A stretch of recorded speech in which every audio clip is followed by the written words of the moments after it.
geez. Oh, I'm back. I'm just trying to make sure this is all nice and level for you and doesn't swing out of focus and all that fun stuff. This is my carport. It's not too bad.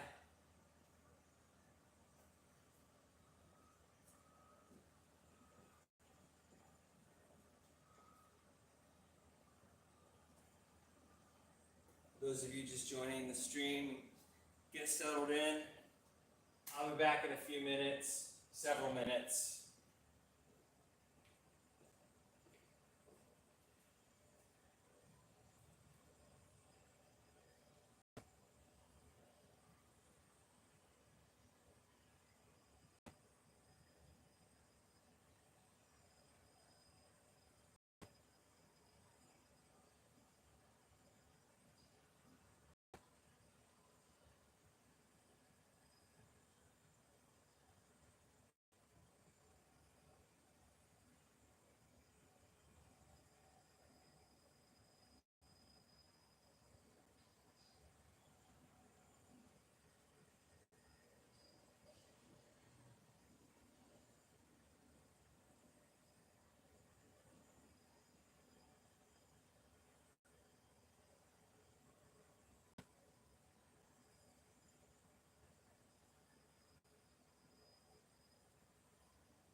everybody.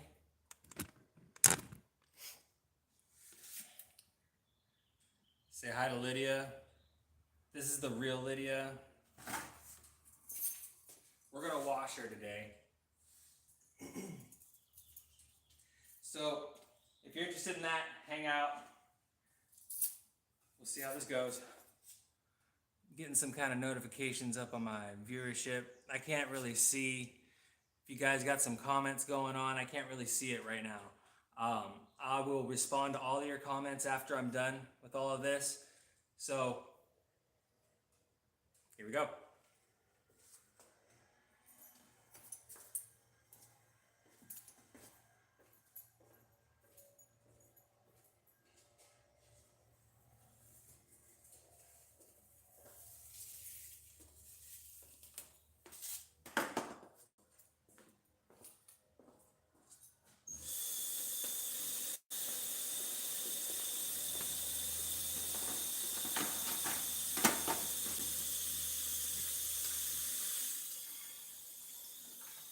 Just using regular old Brillo Basics dishwashing soap.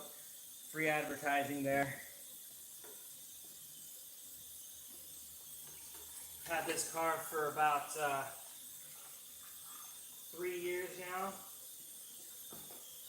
Yeah, I'd say about 3 years now. This is, I found this car on Craigslist. I found this car on Craigslist for a cool $1,800. They were asking more than that, but we did our little song and dance. And $1,800 it was. I did a lot of searching on Craigslist. I found several vehicles within my price range. Not all of them were Jaguars. You know how dumb I am right now? My driver's side window's open. 1 minute.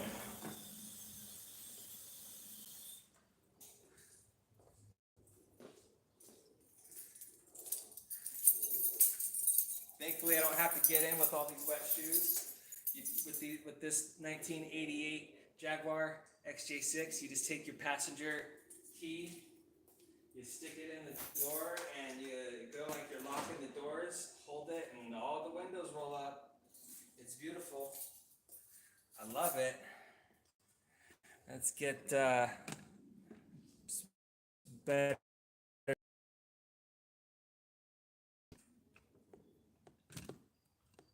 Come on now. Work for me. There we go. If you're just joining me and I can't really see your comment. With this, taking care of things. All right, let's get back to rinsing, applying our first bit of water.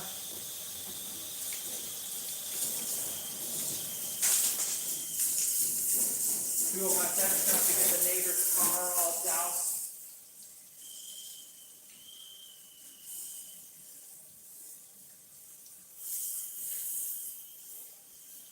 Now, this is probably the first time I've washed my car in over a year. I live in California. Washing our cars are not that important.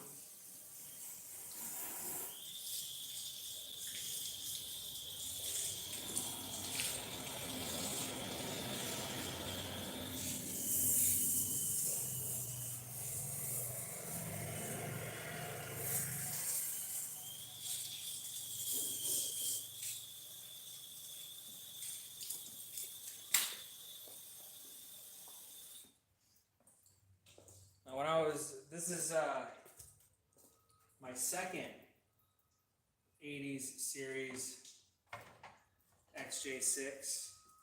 My first one I sold off a long time ago, and I regretted doing it ever since. I'll tell you why. Anybody who's ever owned a Jaguar they're in two camps. Well, maybe three camps. There's the camp who owned a Jaguar before 1986. There's the camp, like me, who owns a Jaguar between 86 and 89. And then there's everybody else who owns a Jaguar after that.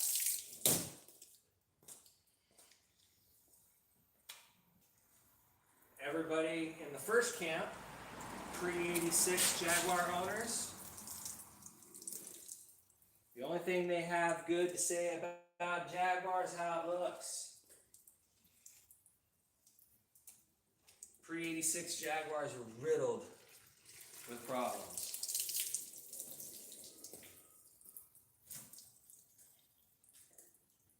Everybody in my camp absolutely loves their Jaguars.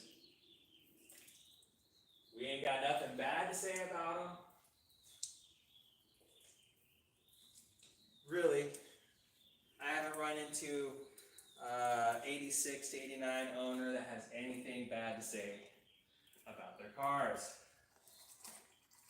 And then there's everybody from 90 and up.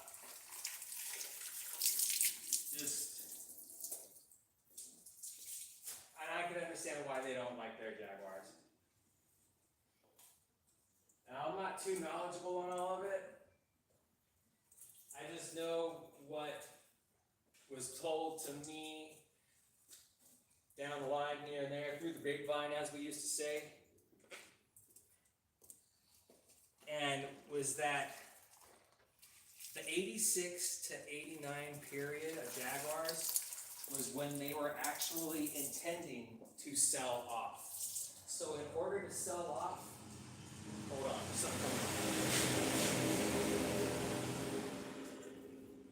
in order to sell off, they needed to get a lot of problems right. And through 86 to 89, they did. They put a lot of time and effort into getting the vehicle just right, good enough to sell off. And then they did sell off. They sold to Ford in like the 90s. That's when they started getting all the oil leak problems, the electrical harness problems.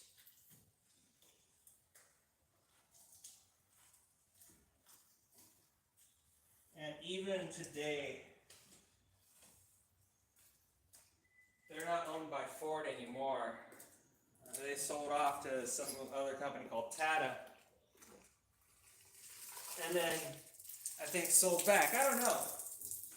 I haven't kept up with it. I don't really care about it. I care about my car. So if anybody knows any more than I do, please leave your comments down below. Help educate me a little bit more about what happened with these cars. Because as far as I can tell, all the bad I've ever heard talked on a Jaguar are people who haven't owned beautiful 1980 mid-80s series Jaguars.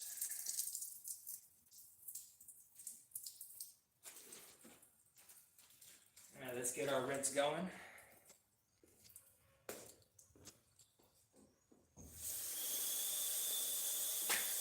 Some of you might be asking, back to talking in a bit.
some of you may have like expense questions. How expensive is it to run this thing? Not very expensive at all, actually. I'm gonna go for a second rinsing here. It's not very expensive to run this thing at all, aside from the fact that it requires premium fuel only. And it's not just any exaggeration. My previous Jaguar, the one that I learned everything on, that I ended up selling, about a half premium, what is it? That it was affecting the performance. I was driving along the freeway, doing my normal 65 miles an hour. Yeah, because I'm a safe driver. I had my foot on the pedal, nice and easy. I wasn't jamming it. I wasn't going back and forth. My foot was just there on the pedal, like cruise control. And then all of a sudden, my engine just lost a lot of power and started revving real high. And I started slowing down. And then, like, within, just as quickly as it happened, within a couple seconds, it cleared up and I zoomed right back to where I was. That was with the middle selection of gasoline. When I put the regular gasoline in the first Jaguar I had, that was an 89. This one's an 88. When I put the regular gasoline in that, I couldn't. It was clogging up the fuel pump. Not the filter, but the pump. Yeah. Other than that, parts are your standard price. Installation of parts, you know where to take it. It's your standard price.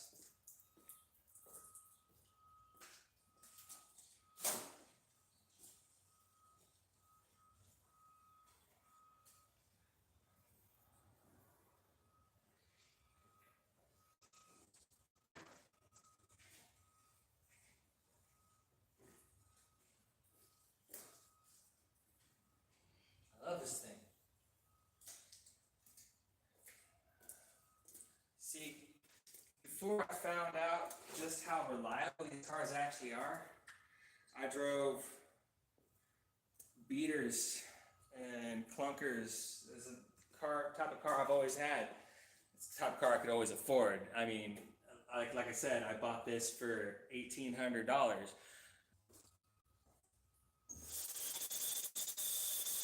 Case in point, tonight for dinner, maybe I'll stream dinner tonight. I don't know. But I found some. I'm talking while I'm spraying water.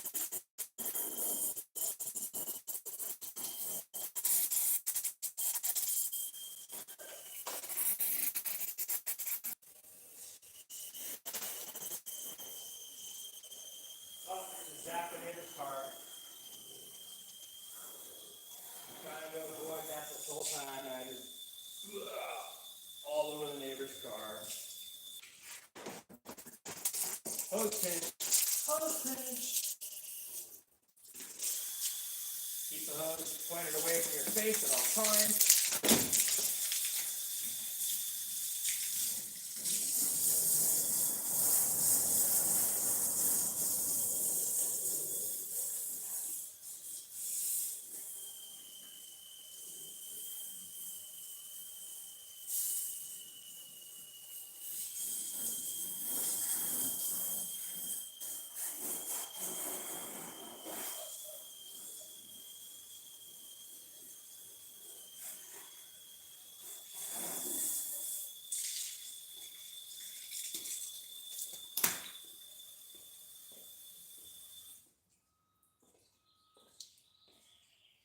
So as I was getting back to making things that I had to go as far as possible, as long as possible. You know, I had $1,800. I found this. It only took a little bit to get going. In the name of making things go as far as possible, I found some tenderloin steaks that were going out of code. And so the reasonable price for some tenderloin steaks tonight for me and my pops. See, I don't know if most of you know this out there, but when it comes to beef that is on,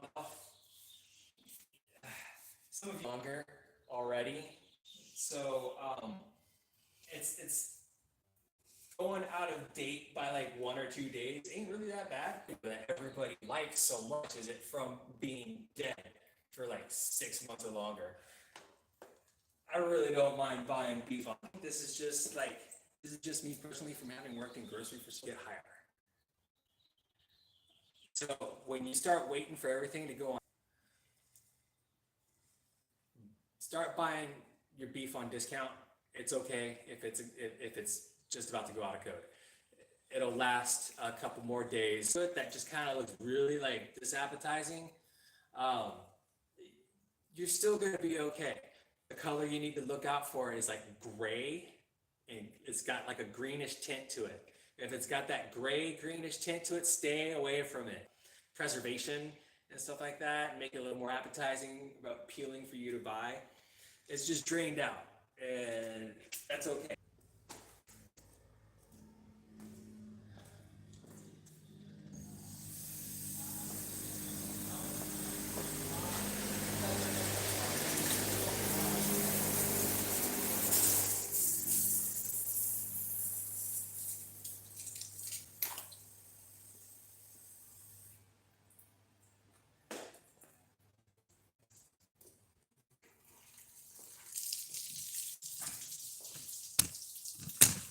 Oh my God! I forgot I messed with the legs. Oh, looks like I lost it there for a little bit, but I'm back.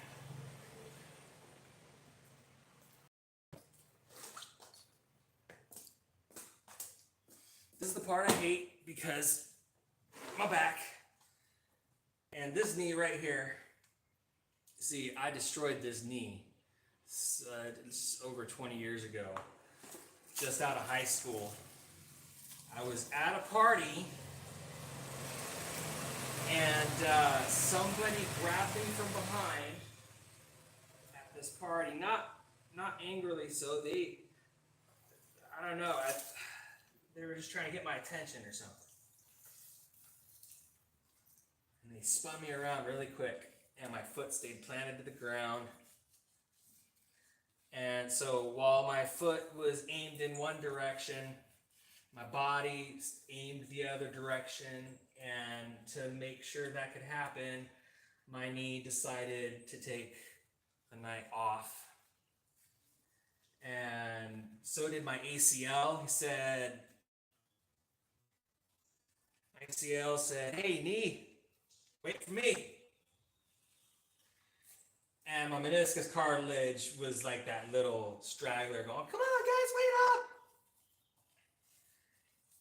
But then my femur was like, no, guys, no. You all need to get right back here. So what actually happened was I'm standing there. The guy turns me around. My ankle dislocates out of the socket. It folds, and then the ball of my ankle is on the ground. And that's when my knee decided to try and compensate, and I tore my ACL, my ball joint slipped out, hit the concrete at a cattywampus angle. I'm up and down, my leg is like this way, my ball of my femur is hitting the concrete, and it splits straight up the middle.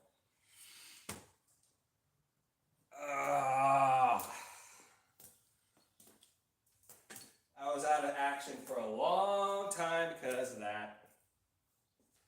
needless to say.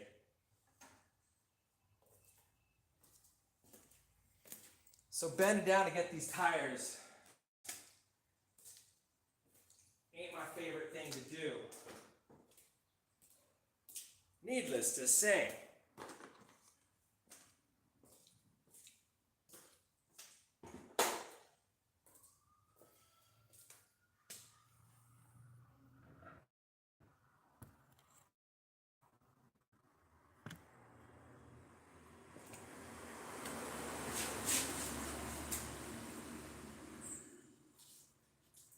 And then we have my back. As I just get a bunch of ground dirt all over my rag. We have my back. What happened in my back? Several things have happened. See, lots of my issues stem from the accident I had as a kid. I fell from a pretty great height. I didn't fall. I jumped out of a swing from a pretty great height. And I landed square on my noggin, which gave me damage to my neck back here. And then that in my 20s, working for Diedrich's, I had myself a little accident involving a falling box, which bent me backwards and I hyperextended my thoracic region. And then in 2006, I injured my back working for a plumbing company down in San Clemente. I loved that plumbing company. That place was great. It's called Fluid Motion. They're not around anymore, unfortunately. Went out of business. But I was working for them, injured my back being underneath the sink. And I continued to work for several years, 2 more years after that initial injury while visiting Workman's Comp. And Workman's Comp didn't do jack for me. They just got me addicted to pills, painkillers, and said, we'll see how this works. Keep kind of, go back to work, take it easy, blah, blah, blah. And then in 2008, while working for the same company, under the same Workman's Comp care, I ended up having a break of my back. And I had materials. What happened was, there we go. Gives me some stability there. What happened was I had some materials in my arms. I'm guessing it was between 50 to 75 pounds of materials. I can't be too sure. I was never too sure about it. It was just a box full of faucets and faucet parts, supply hoses and angle stops. It was a bunch of miscellaneous faucet stuff. And I was carrying that, and there was a stack of pipes between me and the destination where I needed to take that box. And the pipes were neatly stacked in that pyramid shape that you see. And they were the 2-inch ABS sewer pipes. Nothing big, nothing heavy, nothing gnarly. Anyways, as I'm stepping over that stack of pipes, a coworker on the other end of the pipes is picking one up, and it trips me, and I end up going down. My first thought is that, they're going to take all of this out of my paycheck. And so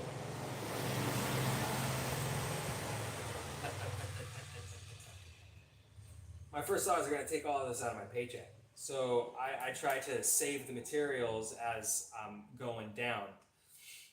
And I put myself under the box, stupidly. I stupidly sacrificed myself for a company that didn't care about me. And that's that. I was out of work for 3 years because of that. Took me a long time to get back on my feet. But I got back on my feet. And it was basically because of my accident-prone slate of damage up in my noggin. And I was set to earnest work in writing a book and making my games. that I've always had ideas for. Sorry about all the waving around. I'm trying to fix this tripod so that it's at a nice level.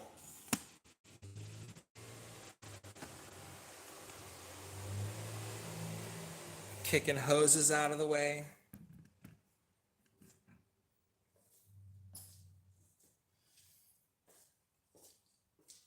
Yeah, it was after getting my back in order, Imagine that, getting your back in order. That I set earnest attempts to making my stories come to life. Because I need to get paid in ways other than breaking myself for other people. Now, I don't imagine I'm ever going to be famous. That might happen after I'm dead and somebody sees all the work that I've made and they have the ability to make money off of it in ways that I could only dream of, which is usually how it happens. I'm just trying to make my way while I'm alive, here and now.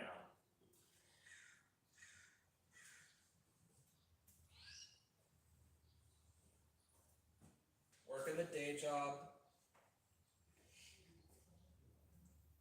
working the night habits. There's that Ed Sheeran song, Bad Habits, bad habits lead to late nights, sitting alone, talking with strangers I barely know.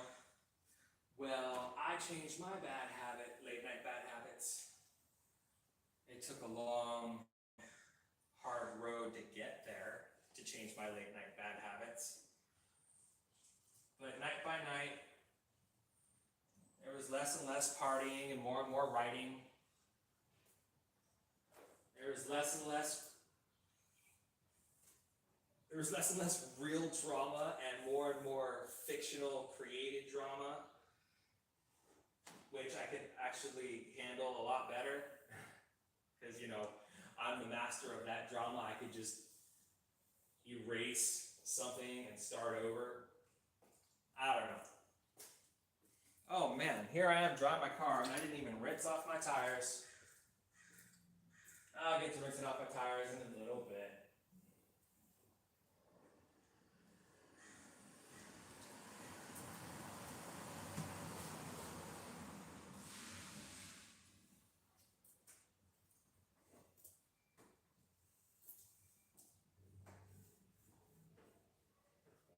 Oh, somebody hit my car. Probably a basket from the store. That's what it looks like. I've seen those marks before. Oh well. Nothing a paint job in 20 years won't fix.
So rinse off those tires.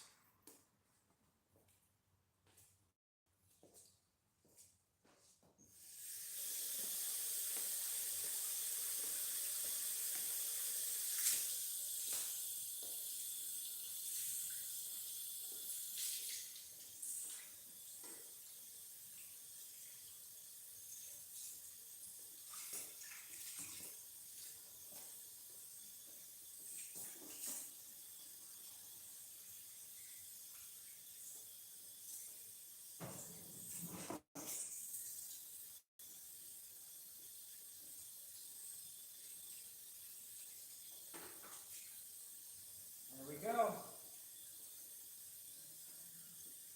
Washed.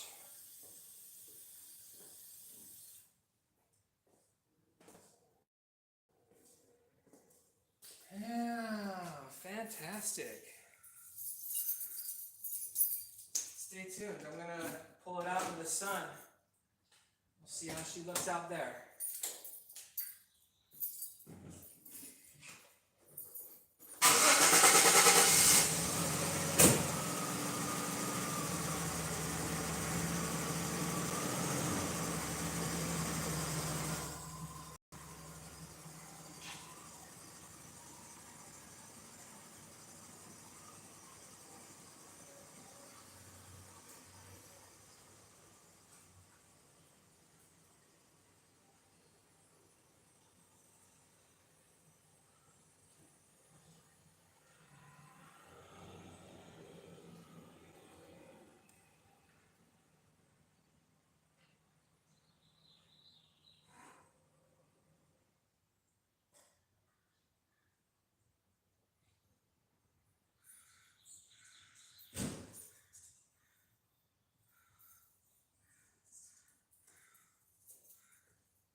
Gotta be careful, this is some slippery terrain right here.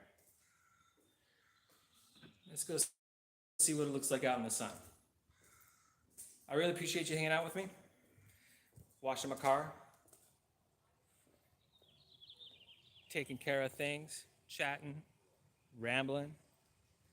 I'm looking forward to seeing all your comments, whatever they may be. Is that washed out? I can't tell. There we go. Look at this beautiful, beautiful piece of machinery. I can't see the...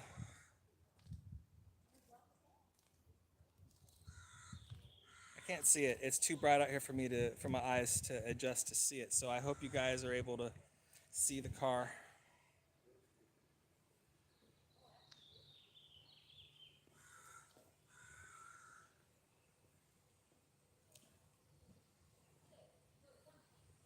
All right. Husband smells like brown. Taking care of things. We'll see you guys around. Signing off.